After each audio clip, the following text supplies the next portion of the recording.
E nesta data registro com muita satisfação que a minha querida cidade de Alagoas Nova, a perdentante do velho paraibano, segundo o jornalista filho da terra Gonzaga Rodrigues, no dia 5 estará completando uma nova idade.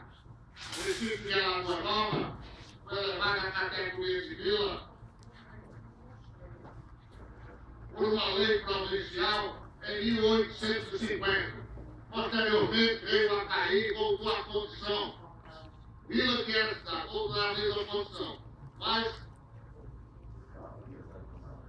por uma lei, a lei 215, de 10 de novembro de 1904, foi desmembrada de Campina Grande e elevada à categoria de cidade até hoje. Então ainda nós comemoramos ainda 5 de setembro como seu aniversário, por ser a data em que ela foi elevada à categoria de vila em 1850. Então que ela foi nova, encravada aí na região do Grande Paraibano, escreva com a cidade de Areia, Esperança, Lagoa Grande, Lagoa de Roça, Martinhas e outras cidades. Campina Grande, que tem um clima de 13 a 32 graus. É a 30ª cidade do ranking da economia paraibana. Uma cidade maravilhosa, e essa semana nós vamos ter amanhã, com essas comemorações, com a missa na Capela Santa Ana.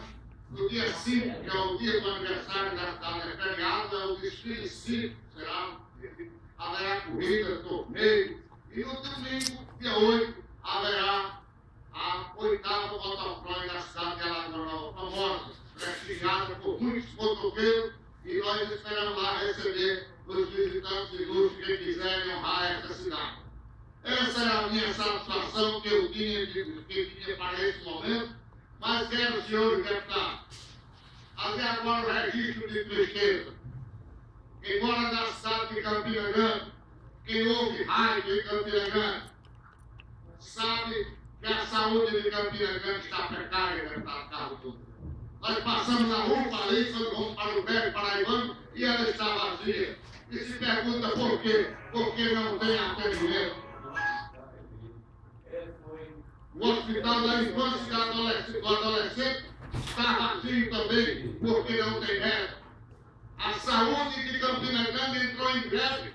Toda a saúde de Campina Grande está em greve. E hoje a educação, a partir das 9 horas, está em greve.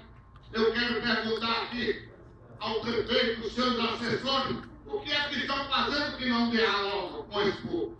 Deputado Romero, quando deputado é bom de